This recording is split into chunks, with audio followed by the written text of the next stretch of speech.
Okay, hello everyone. My name is Paul Stevens and welcome to this short-term rentals webinar on when the revenue rubber meets the road, finding ways to save in 2024, sponsored by VacayMyWay.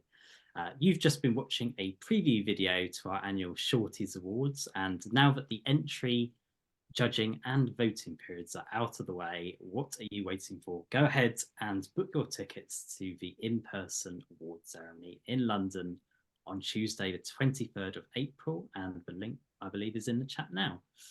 So I'm the editor of Short-Term Rentals here at International Hospitality Media, and I'm the host for today's session. And before we begin, let's watch this short video from today's webinar sponsor, VacayMyWay.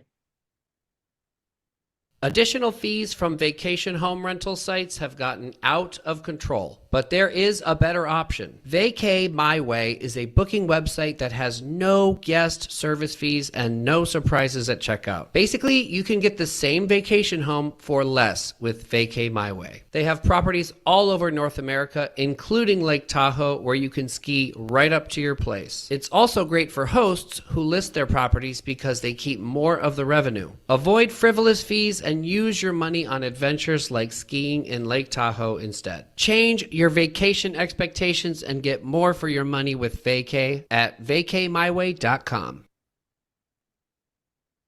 So thank you to VacayMyWay for sponsoring this session. We're delighted to have you on board. Let's go ahead and introduce our speaker lineup for today, and we're going to kick off with Mike from VacayMyWay. Hi there, everybody. My name is Mike. I'm the operating officer for VacayMyWay. I'm a very long, well over 16-year OTA guy. I've been around the block a few times, and really just excited to help create a product that I believe is going to truly complement the industry instead of fight against it. And I think that that's one of the most important things that we can be doing, really as a family, as an industry, moving forward. So excited to speak today. Thank you, Mike, and loving the background behind you as well. Let's move on to Lauren, please. Hi, everyone. I am Lauren Widmaier. I am the founder of Studio 82 Digital Marketing.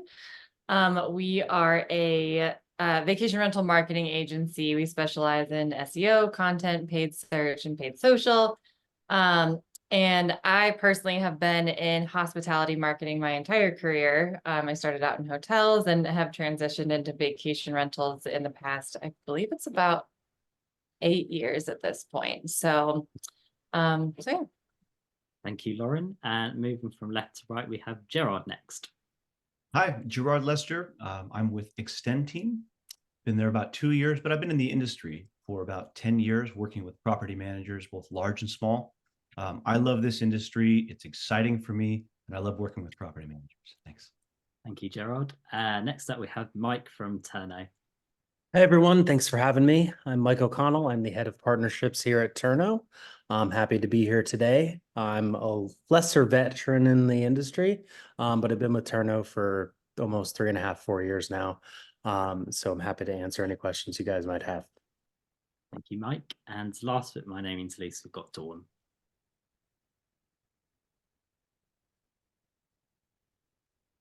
Dawn, are you on mute? Of course I was. Hi, everyone. My name is Dawn Yeskulsky. I'm the founder of PMS Pros, which is a relatively new organization. I've been in the industry for 28 years. Jeez. Started off in software. I was in payments for a while. And then, so now I have created a company called PMS Pros that is dedicated to helping property managers figure out their tech stack. We are a truly agnostic third party that will do evaluations and help property managers in any way when it comes to their software decisions, or any types of training or filling any gaps within their organization that might be software related. Thank you, Dawn, and really looking forward to hearing from everyone on today's webinar. So we've got a couple of guidelines just to go through first to introduce the discussion. So all of the details are going to be posted in the chat throughout. So please do go there if you want to ask any of our panelists a question throughout. We're going to have a panel discussion lasting around 45 minutes, leading into some audience questions, and then a recording will also be sent round to everyone within the next 48 hours. Here are a couple of news stories in which we covered VacayMyWay before on short-term rentals, starting with the company's launch in 2021 to simplify bookings. We'll be discussing this in more detail with our guest today. We've also covered one of VacayMyWay's many partnerships with industry vendors in the shape of risk management solution Superhog. And finally, make sure to check out our sponsored content piece with VacayMyWay from February, when the company explained how it aims to simplify the booking process for guests and the listing process for hosts, and much, much more. So that hopefully sets the scene for today's discussion. I'm going to direct the first question to Mike, and it's really, Mike, what are you hoping to get out of today's webinar? Where do you think we are at the moment in terms of revenue and saving money? Yeah, for sure. I think that from a top line, I feel like the people on this panel are some of the best to really kind of take the air out of the stress, I think, this year that's kind of happened as the market has started to normalize. Some of the older tricks of the trade are starting to normalize as well. So everybody's trying to find a way to either stay stable or continue to grow, depending on the size of their business or even as an individual. It's about saving time. It's about which also saves money, which also saves overhead. It's really just about saving you some more space in your life so you can do what you need to do and also enjoy the time that you can in this space as well. So hopefully by the end of this conversation, we'll have given you guys a couple of tidbits on things that you could be looking at, a couple of pointers just to make things a little bit easier. So thank you, Mike. So we've brought together a lot of people here on today's discussion from all different sectors within the short-term rental industry, and all basically shooting towards the same goal of picking the right products to nuance your tech stack and not over bloat. So Mike, I guess if I come back to you as well, in terms of channel distribution, where can you market outside of the big box companies, or if you like the traditional or legacy OTAs, as some would call them, to find exposure and or booking revenue? Yeah, no, absolutely. This is such an interesting question, because every time I'm out on the road, I realize that a lot of markets and a lot of property managers still think there's only maybe 2 or 3 out there that they can use outside of their regular website. And that's one of the things that I always want to make sure that we stress, is that there's actually a lot of nuance out there in the industry now that can help you get a couple of points at a time for each channel that you use. In the past, when there were 2 or 3 channels, they were 80% of everybody's business right out of the gate. I mean, everybody was really relying heavily on them. It was low cost and life was really, really good, but as time went on and booking culture changed, and so did some of the marketing methods and whatnot, this got to be quite a 3-dimensional game that we're playing with the marketing companies, which led to increased development costs, and then the costs went up on those sides, and so with all of that, everybody's taken that journey together. And so everybody's kind of in the same boat of going, okay, well, our margins aren't where they used to be, so we have to find them in other places. So, even with direct booking initiatives and major investments, you're still looking at 60% of most of the businesses still coming off of any of these OTAs, big or small. So utilizing them in an efficient way is key and paramount, and there are a ton of them. And if you want to pull a graphic up, I can show you some examples of some of the ones that are out there on top of just the very regular majors that you're used to seeing. And there's even more than this. So, as an example, a lot of these have different types of modus operandum, so to speak, on how they like to attack the market. As an example with us, we're a standard OTA, but we've been able to find a way to alleviate service fees and host fees, so both sides can benefit from that by using a wholesale model. And we even include our credit card processing and insurance, so you can save on those things too. You've got companies like Wednesday, as an example, their last minute booking site. They focus on last minute stays, 2 to 3 nights, right? And there's even one on here that isn't on here called B&B Finder. And what they do is literally turn your interest back to your website directly. So it's kind of like an OTA, but it's really designed to efficiently build up your direct booking business. And then of course you have Hopper and Homes and Villas by Marriott International, where you've got hybrid sites that are focusing on more inventory with bigger names, and also incentive plans, bonus point structures, things like that.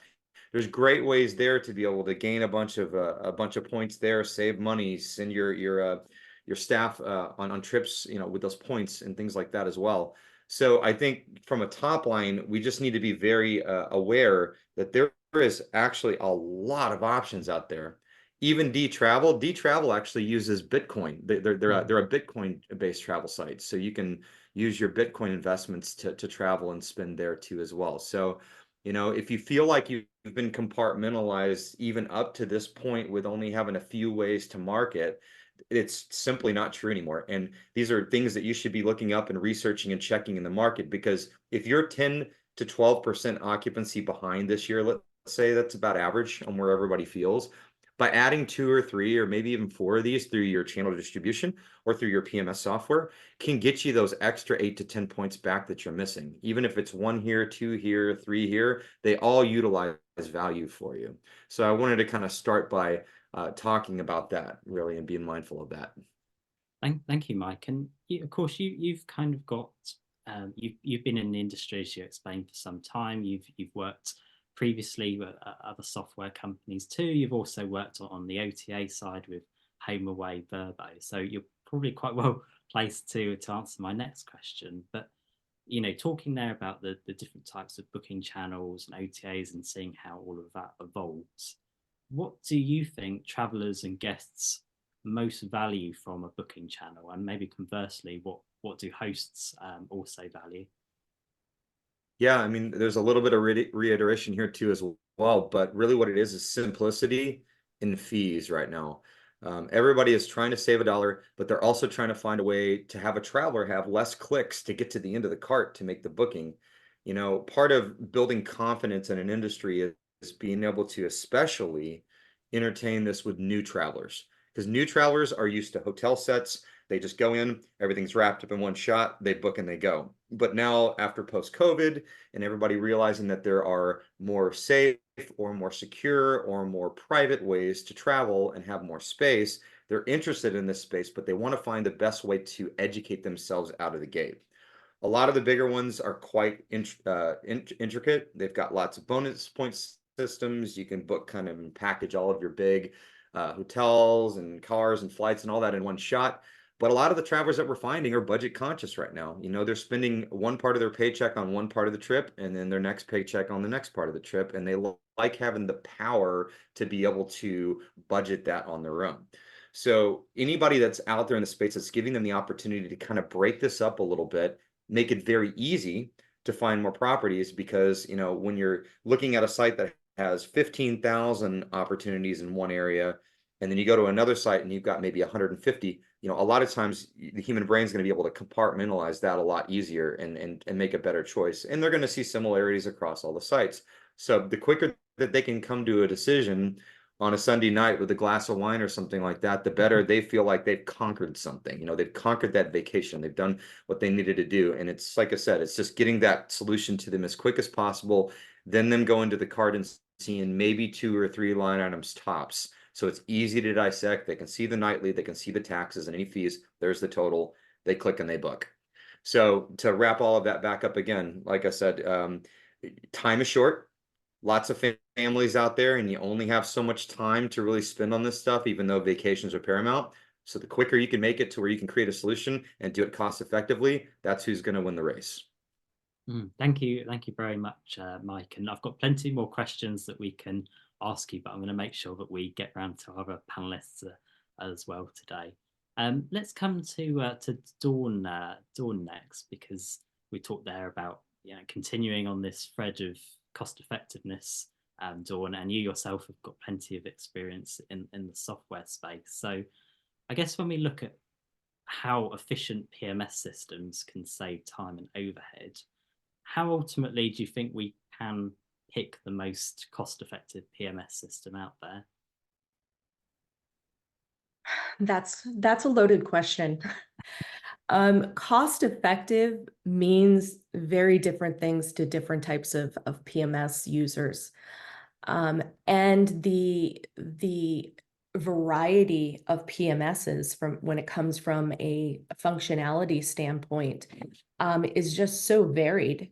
I would say it's the most varied it's ever been in our industry. So for what might be cost effective for one property manager as far as a cost, could be completely out of the realm for another.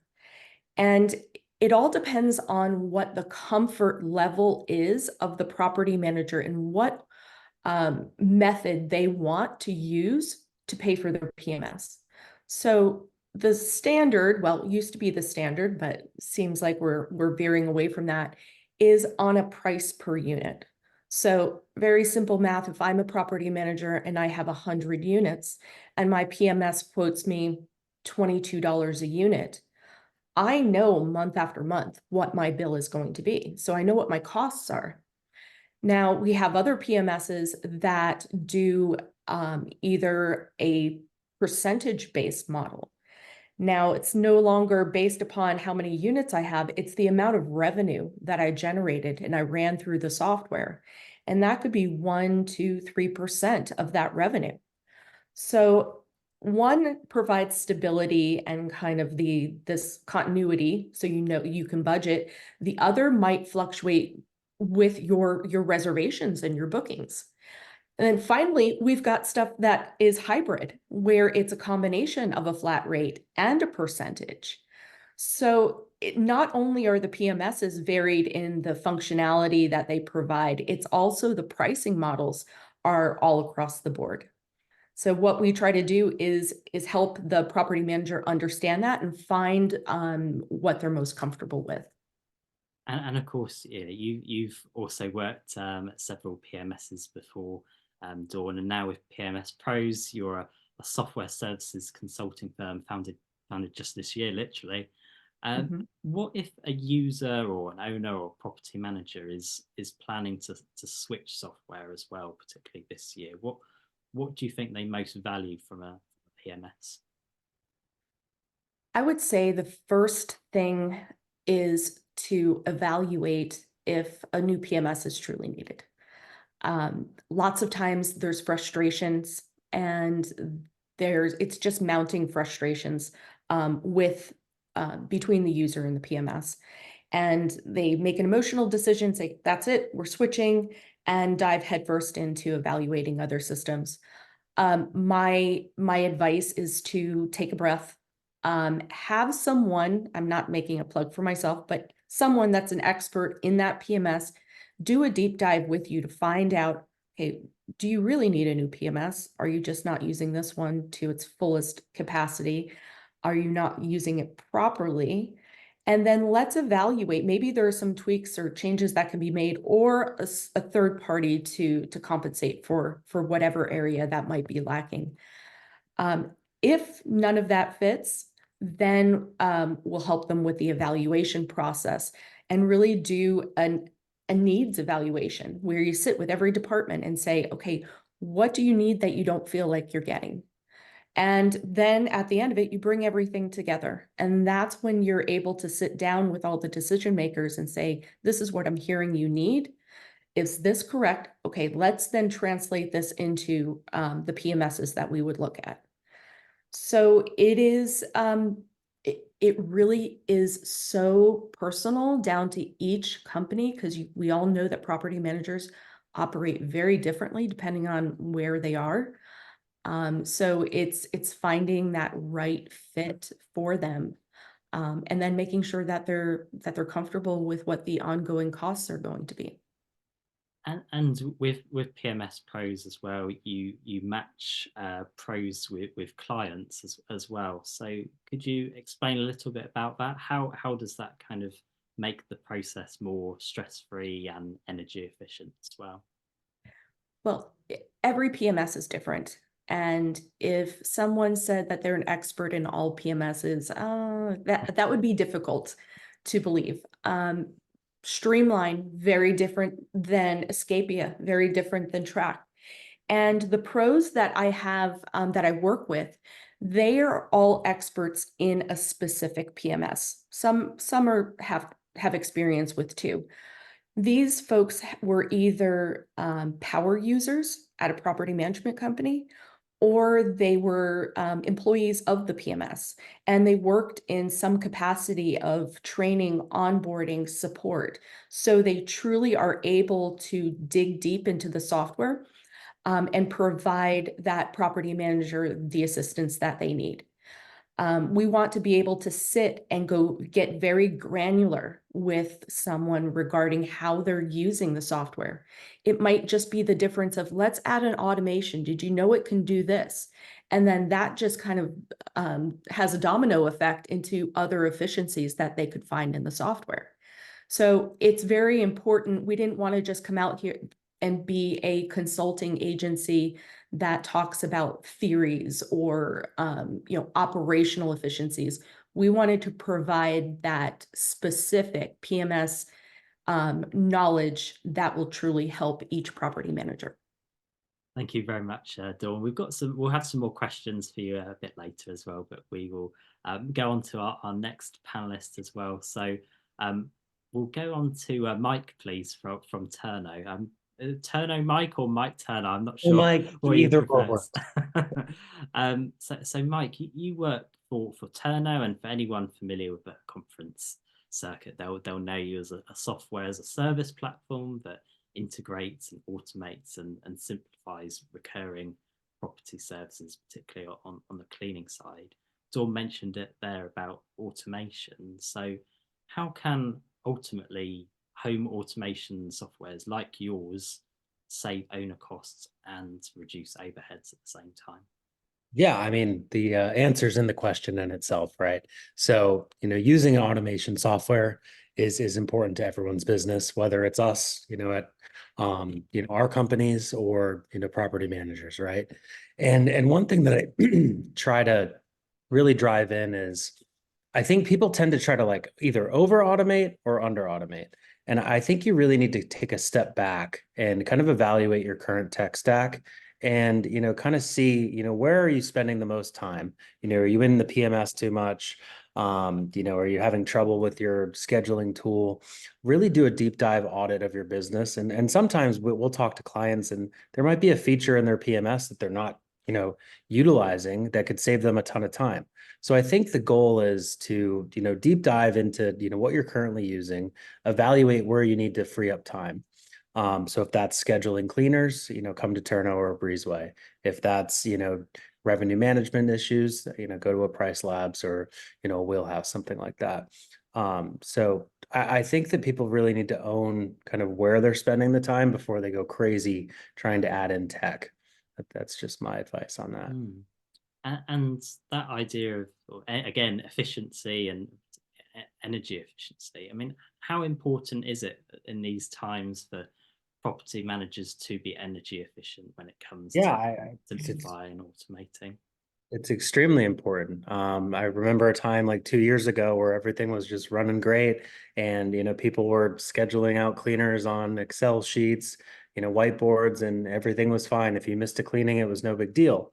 Now, we're in a position where, if a guest shows up to a place that's dirty, it can be pretty detrimental for your business, right? So what I would say is I think that everyone needs to really, take a step back, see where they are efficient and where they're not efficient and explore some options out there. The goal would be, let's alleviate 90% of those issues that pop up, right? So we have that extra time to deal with those 10% of issues that, a software is not going to solve. If someone gets to a house and, the couch is on fire, right, the Turno is not going to solve that, right? So we want to give you the time to deal with these big issues when they do pop up. And for your apps, for your features, you're delivering what you call scalable and on-the-go solutions. How does that help to again, save costs, maximize revenue for the operators or property managers? Yeah. So at Turno, I mean, what we try to do is save property managers and individual host time, right?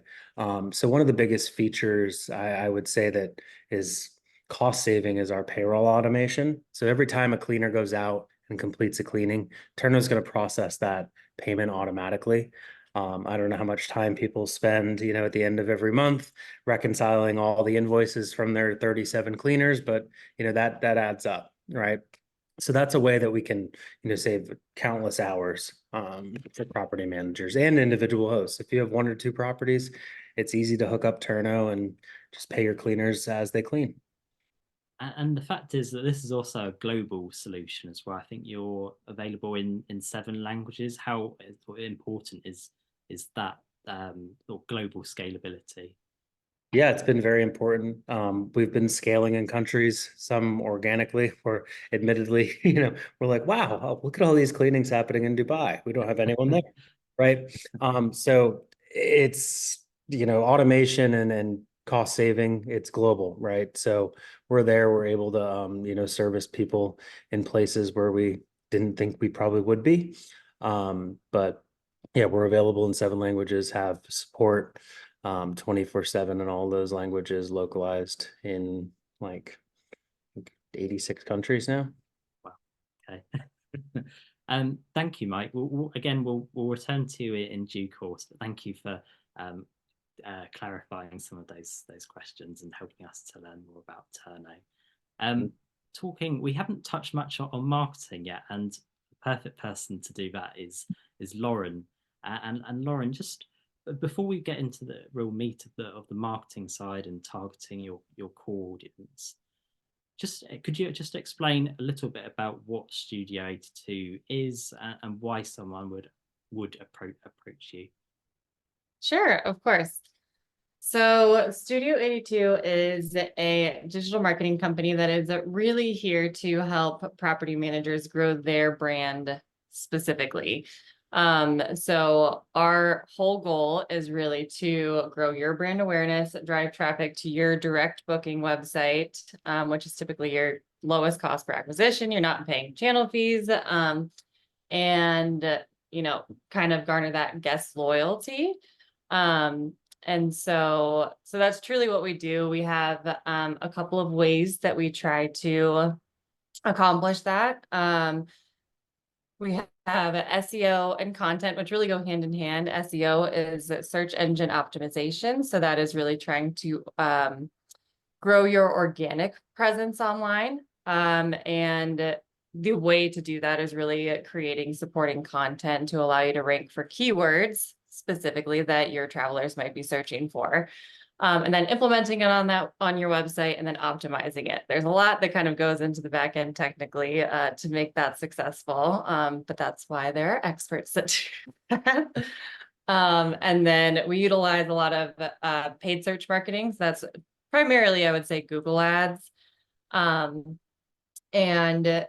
what we're doing there is really like while you're growing your organic presence. So say you want to rank for vacation rentals in Destin, but you're still on page 3 or 2 or whatever it is. We're trying to get you up to that, first organic position. There are still ads that are going to show in those first 4 places as you're scrolling. And so really what we're doing is bidding on those keywords to make sure that your brand is showing up in front of the traveler that you want to reach. And then a lot of times too, it's really important to bid, which sounds interesting, but bid on your own brand name, because a lot of the OTAs, Vrbo, Airbnb with the $1 billion budgets will bid on your brand and try to kind of steal your traffic away from your brand and drive it to them, which obviously is, better for them. So it's, worth the $1 click that you're going to spend or whatever that click ends up being to drive that traffic to your website versus losing that and potentially paying more of a commission on an OTA. We also utilize email marketing for trying to get guests to return, and then paid social media, which is really a brand awareness type tool, a way to retarget users and just stay front of mind with people who are interested. And just to delve into your background a bit more, Lauren, as well, you've previously worked in the hotel space as well. Yep. You've also worked at Blizzard Internet Marketing and Red Awning, and now you're here at Studio 82. I think you said that you were founded back in 2020 as well. So you must have seen some significant shifts, I guess, in that time. How have you sort of continued to support and empower hospitality businesses and help them grow their revenues? Yeah, well, it was obviously very interesting at the beginning of COVID. I feel like people actually didn't need marketing because it was like, well, I mean, there was that huge scramble at the beginning, like, oh God, what are we going to do? Everything shut down. And then it was like, oh my gosh, we can book vacation rentals, and everyone just blew it out of the water, right? Well, it's kind of going back to more normal levels, I would say, at this point in time, you know, in terms of occupancy and rates and that kind of stuff. So really, it is important to ensure that you're leveraging a marketing agency to really grow your brand, ensure you are, you know, getting a guest to book with you at the lowest cost per acquisition, and then really trying to drive that guest loyalty and that brand loyalty. And sort of moving on to more of what you're doing now as well, how should someone determine which channel to list on to ensure that they're really hitting their target or core audience? Yeah. So, you know, I think that there are nuances, you know, for each channel, like the guest that books on Airbnb versus VRBO versus maybe VacayMyWay. It might be a little bit different, and you can prioritize listing your rentals on each of those channels. I think you really need to take the cost per acquisition into account when you're doing that. Also the visibility of your property into account as you're doing that. I do know, you know, VacayMyWay, for example, has a very low cost per acquisition for a property manager. So that's a low risk channel, I would say, to just list your property on. But ultimately, I would say, and I think this is pretty much across the board a best practice, like you should list your property on every booking channel, but what you should be simultaneously doing is really trying to grow your brand specifically. So in all of your listing content, how are you driving, you know, traffic back to your primary brand, to your direct website? How are you trying to really get that brand loyalty and get someone to come back and book direct with you again? I think loyalty is one of those keywords as well, and it's I guess why now is it really important to drive your brand and move away from those commissioned booking sites? Sure. I mean, obviously, I mean, what I mentioned, the cost per acquisition, so saving every dollar that you can on your bookings. And then you just don't want to have to rely on these other channels. Like you don't know what's going to happen. You don't want all of your bookings to come from, like 80% of your bookings to be coming from Airbnb, and then all of a sudden something shuts off, or your listing gets delisted, which I know happens. You know, that's a terrible place to be reliant on someone else for your revenue. And so really owning that experience is extremely important. VacayMyWay, did you want to come in on? Yes, I got that wrong, didn't I? Yeah, did you want to come in and say something or ask Lauren a question? Yeah, I just wanted to actually highlight something she said earlier, talking about branding. Branding is so important on both sides of the fence. And this is extremely important when you're picking channels, as well as which ones are going to be transparent enough to allow you to be your brand, you know, at the end of the day. You know, for an example, one of the things that we do that we decided to make an ultimate decision on was to keep the communication unfiltered from pre-booking to post-booking. So, you know, some of these nicer higher end units, sometimes it's a family situation. There's a few things that can happen. People are going to have questions, right? And they really want to know who they're talking to, and not a 1-2B dash at you know, at blankota.com instead, you know, behind kind of like a shroud, right? And so this is also an awesome opportunity to be able to out of the gate show how responsive you are as a company, how you work, and help them make even maybe a better decision. You might be able to upsell them. You may be able to get them into the right property, because at the end of the day, the experience is paramount. They're going to talk about this. They're going to either come back to you, or they're going to talk about the site that they booked on, or whatever it is. But all of that is a positive way of showing that the industry is going the right direction and that this is a safe place to be. So I just wanted to capitalize on the branding piece, because it's important that both sides, like the marketing firms like Lauren's and our sides, are working together to make sure that every piece of this is transparent and they know who they're talking to. So yeah, and yeah, thank you, VacayMyWay. I did get it right that time. Dawn as well. I can see your hands up. I wanted to just add on what Lauren said about having your properties on multiple OTAs. And one thing that property managers don't really consider when they're planning this strategy is the cost from the PMS perspective. So everybody thinks about the cost for the OTA.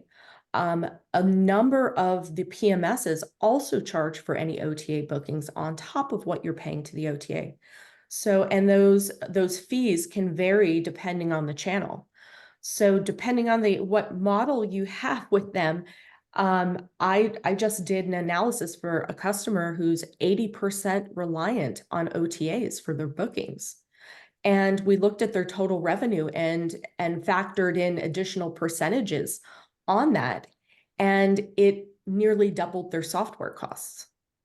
So, you know, there are hidden things there from the PMS side that you have to be cognizant of when you're thinking about this. Thank you very much, Dawn. Yeah, very, very useful points there, and lots to still get stuck in the last 20 or so minutes of this discussion. I should add, if anyone's got any questions that they'd like to ask our panelists before we finish up, then please do post them in the chat, and we'll leave plenty of time to ask them. Gerard, I'll come to you. You've been very patient, and equally, this is a very important topic to discuss, and it concerns staffing. So you yourself, you mentioned there that you've got plenty of vacation rental experience. Before, I think you've worked for Vacasa and rented, for example, and now you're with Extenteam. So actually, first, do you want to just introduce Extenteam and just exactly what you're doing to help property managers? You know, I'll talk a little bit about the model of the service that Extenteam has developed, where most of us are experienced property managers, short-term rental property managers at the company. So it's the two-sided marketplace is no surprise to us. Property managers, they work for their guests and they work for their homeowners. In the same way, we have our partners who are our short-term rental property managers, and we have our talent, who is our staff. We call them team members. So we serve as a trusted partner for the property managers who we work with when they need outsourced staffing, they need remote staffing in areas that started out to be guest services, people who could book, who do remote booking, but it has really expanded to bookkeeping, accounting, homeowner relationships, anything that can be done remotely. We've been able to service this, and we really start from a job description. That's really the key of that. But we've also become a sought-after employer in the areas where we operate. We draw talent primarily from the Philippines, but also in Latin America. These are areas where labor costs are much less expensive, but we support the team members who work with us with an array of human resources support, but also healthcare, as well as PTO, things that they are really looking for. These are full-time workers, right? They're hired full-time. They work remotely on any schedule that our partners need them to work on, and that's how we recruit. So that's really, in a nutshell, what we're doing as an organization. It really pleases me when our partners come back to us and say, "This is working so well. I need to increase my staff with more remote workers," and we're able to support that. So they develop teams of individuals who just happen to be remote. And we were talking even before we came on about what exactly you're doing at Extenteam, and then the word that you wanted to emphasize to me was stability. How does this unique labor subscription module you claim, how does that bring about stability? And this comes from your question, where the perception is these are temporary employees, and these are not temporary employees. We do work on a month-to-month agreement with our partners for most of the time. However, we have a lot of team members who have been with partners 2 and 3 years. They really become stable. So the question is really not how little can I pay somebody to work for me? It's how best can I support someone so they want to be here full time, they want to be here on a consistent basis, and they are part of the team. How to help somebody who is remote become part of the team.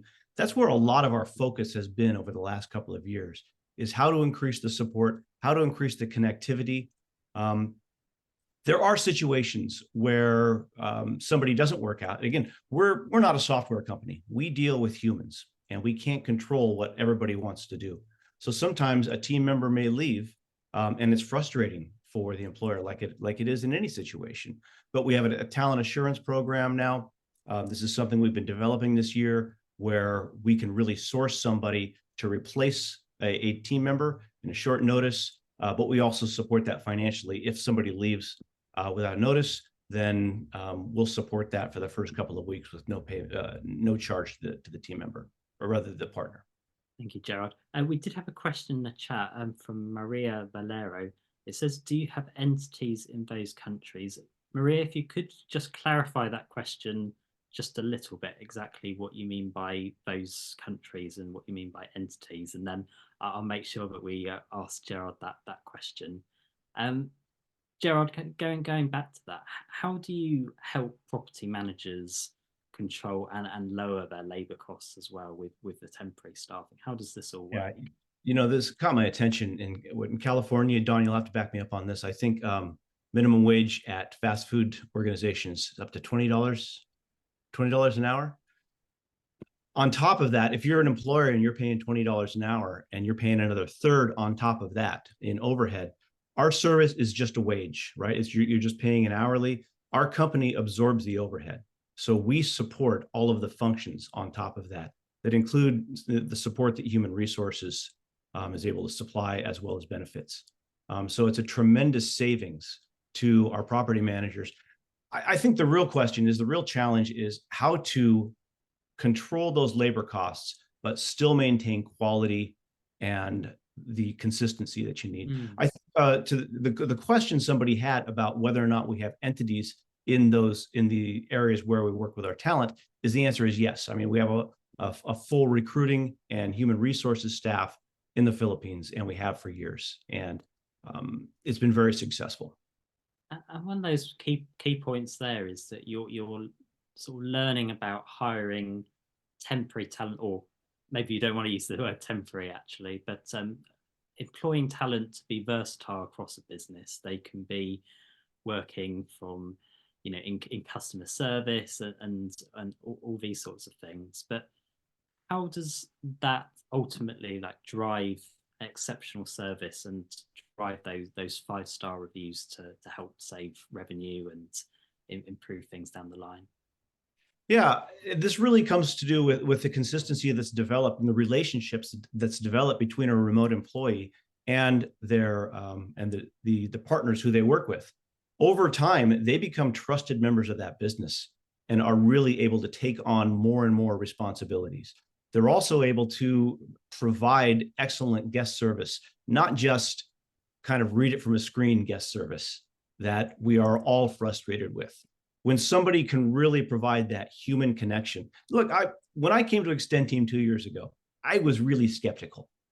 With my experience in the vacation rental space, I don't know. 5 years ago, I'm not sure the industry, I'm not sure technology was ready for it, and I'm not sure it was accepted to have remote employees servicing the properties and the guests that you have in an area. I was amazed. I honestly, I've been won over. I also had the chance to go to the Philippines last year and meet a lot of our team members. They are absolutely engaged with the companies that they work with and the guests that they work with. They take an enormous amount of pride in what they do. These are highly educated, highly motivated people that are really excited about working for US-based companies in the hospitality space. Thank you, Gerard. And Maria, I think, yes, Gerard, you have answered that question. So thank you for that, and thank you for your question too, Maria. We've got about 15 minutes left. So if anyone does have any more questions they'd like to ask our panelists, do put them in the chat and we will make sure we get round to everyone before we finish up. I'll go back to VacayMyWay. I've got it right that time. Mike. This is going to be a thing, isn't it? Yeah, I know. Multitasking.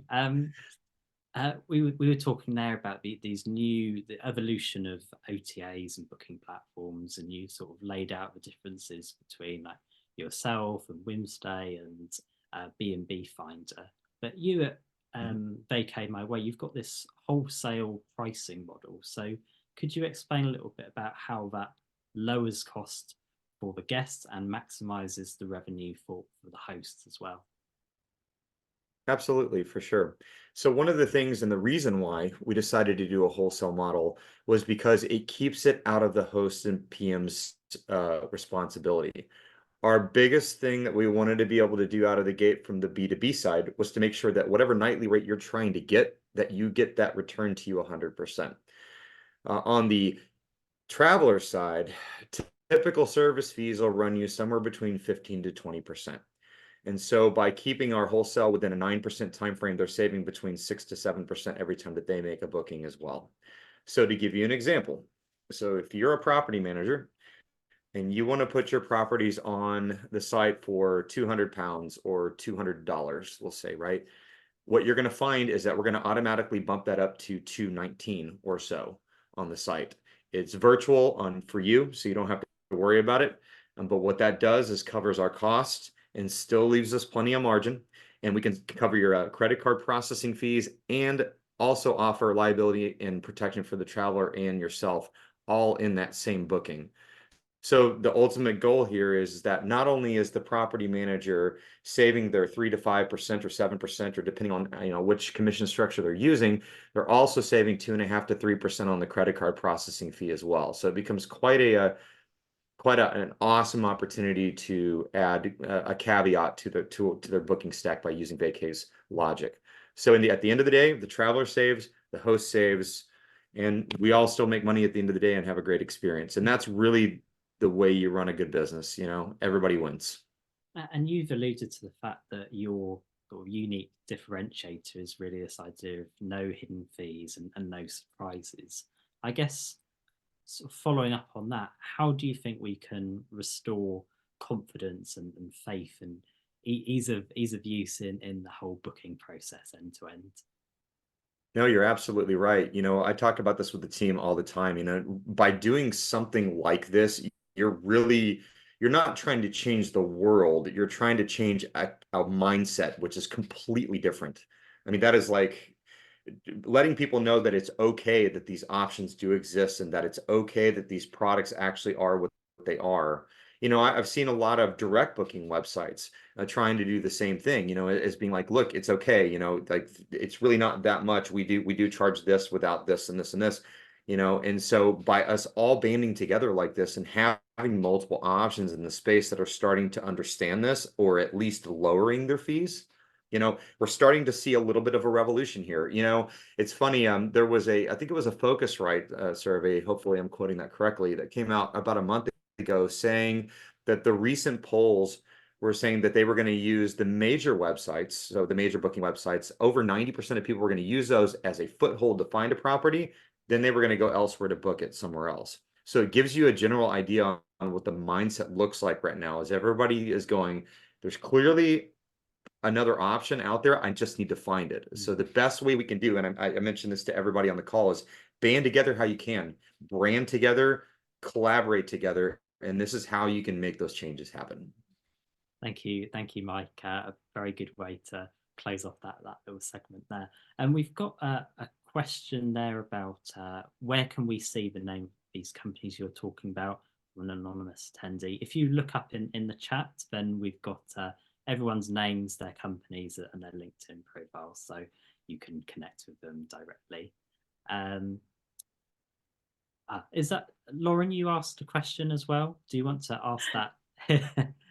Yeah, that was me. I was honestly just asking Mike if Vacay is integrated with most major property management systems.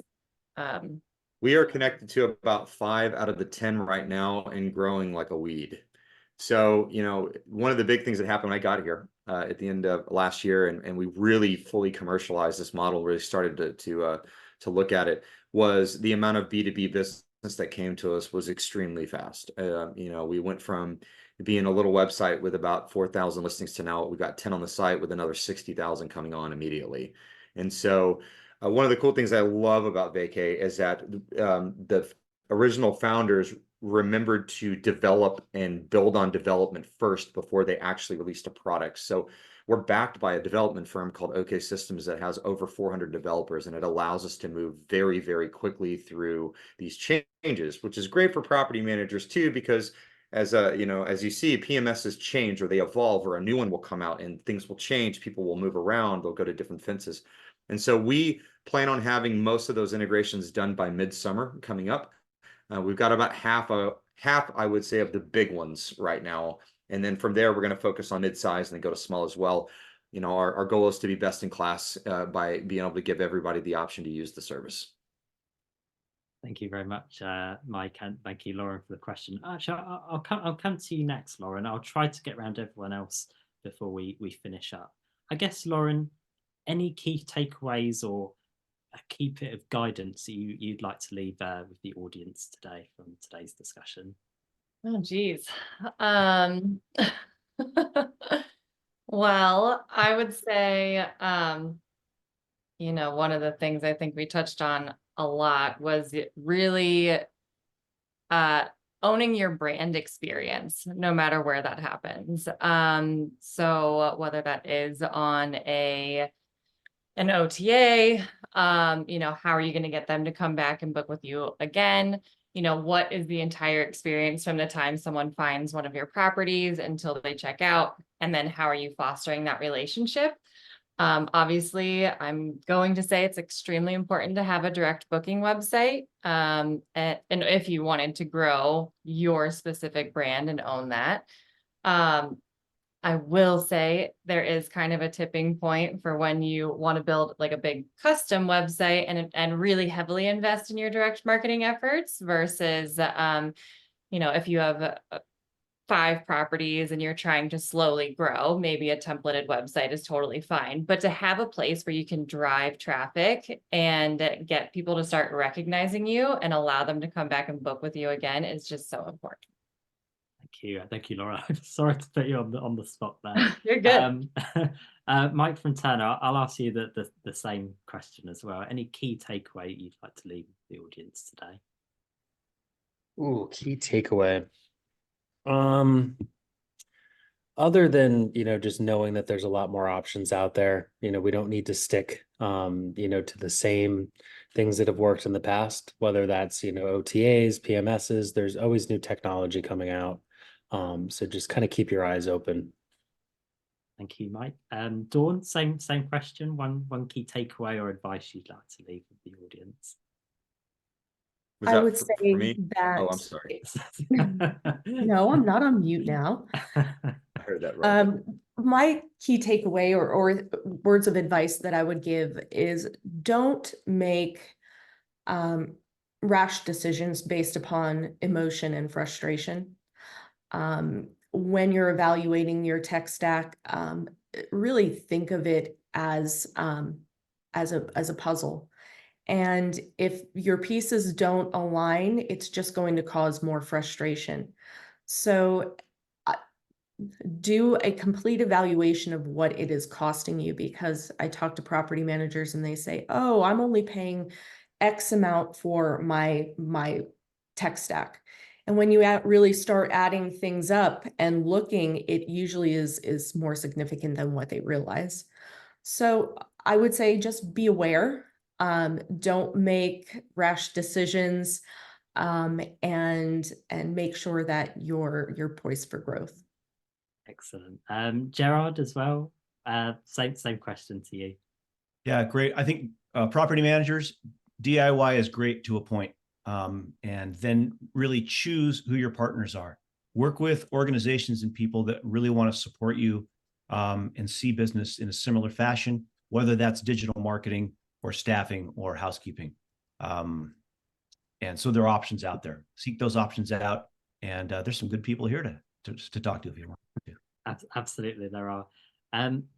Actually, Lauren's answered the next one, but we have almost got to an hour without even mentioning artificial intelligence. So if one of so we've got a question from Denise Duran, and it's saying, what does the future hold for short-term rentals concerning artificial intelligence?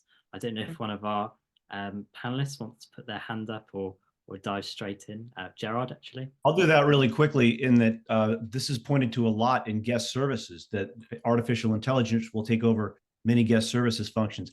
I believe it'll make them more rapid, though there will be an increase in pace. But I think quality and actual human connection is still a hallmark of our industry in hospitality. And so it's going to be a kind of a marriage of AI and service. And does any of our other panelists want to jump in on that one?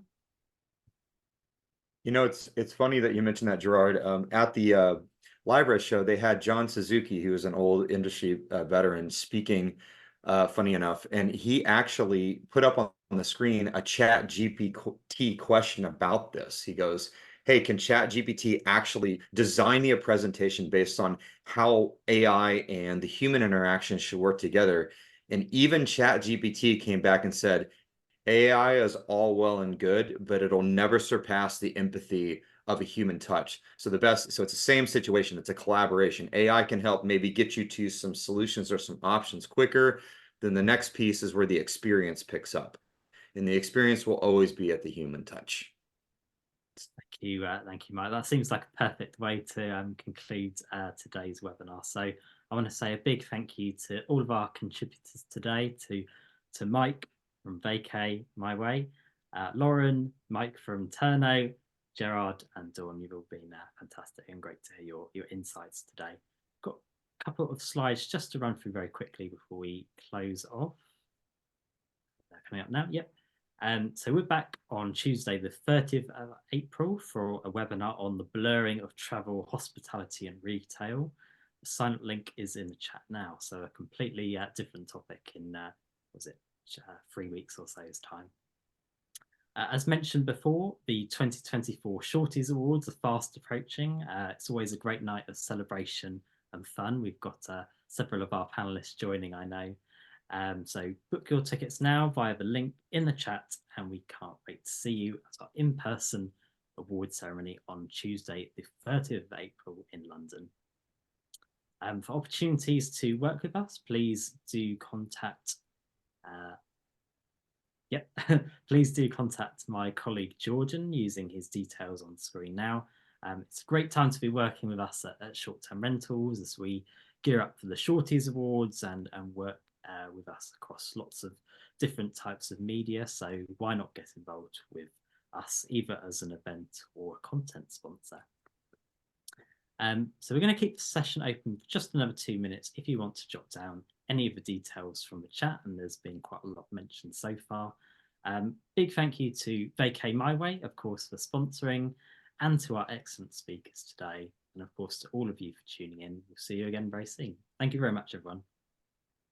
Hello, we are International Hospitality Media, or IHM for short. IHM is the #1 brand to engage with decision makers in hospitality and real estate. Our 4 multimedia brands lead their respective sectors with breaking news, comments, trends and opinion across a variety of multimedia solutions. We provide an inspirational community to connect people through world-class events, webinars, podcasts, award schemes and much more. But let us share our story of who we are and what we do.